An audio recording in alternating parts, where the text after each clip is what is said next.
First ആ ഒരു ക്വസ്റ്റനിൽ നമുക്ക് ക്ലിയർ ആയിട്ട് ഫിഗർ തന്നിട്ടുണ്ട്. റേഡിയസ് 2.5 സെൻറ്റിമീറ്റർ ആണെന്ന്. സോ 2.5 സെൻറ്റിമീറ്റർ റേഡിയസിലുള്ള ഒരു സർക്കിൾ വരക്കുക.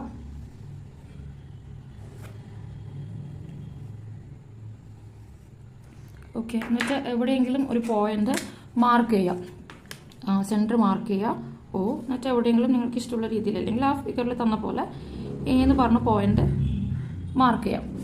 എന്നിട്ട് നമ്മൾ വെറുതെ ഇവിടെ നിന്ന് ഇങ്ങനെ 5 സെൻറ്റിമീറ്റർ വരച്ചിട്ട് കാര്യമില്ല. ബിക്കോസ് നമുക്ക് ഇവിടുന്ന് ഇങ്ങോട്ടേക്ക് ലൈന് ജോയിൻ ചെയ്യാൻ കഴിയില്ല. എന്തുകൊണ്ടാണെന്ന് വെച്ച് കഴിഞ്ഞാൽ നമുക്ക് ഇവിടെ റേഡിയസും ടാൻജൻറ്റും തമ്മിലുള്ള ആംഗിൾ 90 ഡിഗ്രി ആണ് നമ്മൾ ക്ലാസ്സിൽ പഠിച്ചിട്ടുണ്ട്. സോ നമ്മൾ എന്ത് ചെയ്യണം, ഒരു പ്രൊട്രാക്ടർ യൂസ് ചെയ്തിട്ട് എ എന്ന് പറഞ്ഞ പോയിന്റിൽ വെച്ച് 90 ഡിഗ്രി മാർക്ക് ചെയ്യാം. സോ ഇവിടെ എക്സാക്ട്ലി 90 ഡിഗ്രി മാർക്ക് ചെയ്യാം. സോ ഇതാണ് 90 ഡിഗ്രി. അതൊന്ന് ജസ്റ്റ് ഒരു പുറത്തേക്ക് വരുന്ന രീതിയിൽ ആ പോയിന്റ് കഴിഞ്ഞിട്ട് ഒന്ന് നീട്ടി വരക്കുക. ആ പോയിന്റിന് എന്തെങ്കിലും ബിയോ എന്തെങ്കിലും ഒരു നെയിം കൊടുക്കുക.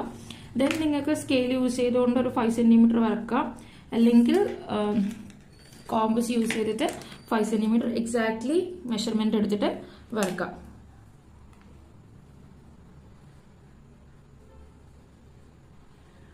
സോ ഞാൻ സെന്ററിൽ വെച്ചു. എനിക്ക് ഇവിടെയാണ് 5 സെൻറ്റിമീറ്റർ കിട്ടിയത്.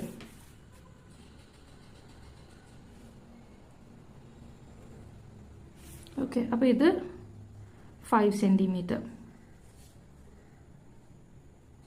ഇത് 2.5 സെൻറ്റിമീറ്റർ. എല്ലാ മെഷർമെന്റ്സും നമ്മൾ മാർക്ക് ചെയ്യണം. ഇതാണ് ആ ഫസ്റ്റ് പിക്ചറിൽ പറഞ്ഞിട്ടുള്ള ഫിഗർ വരിക.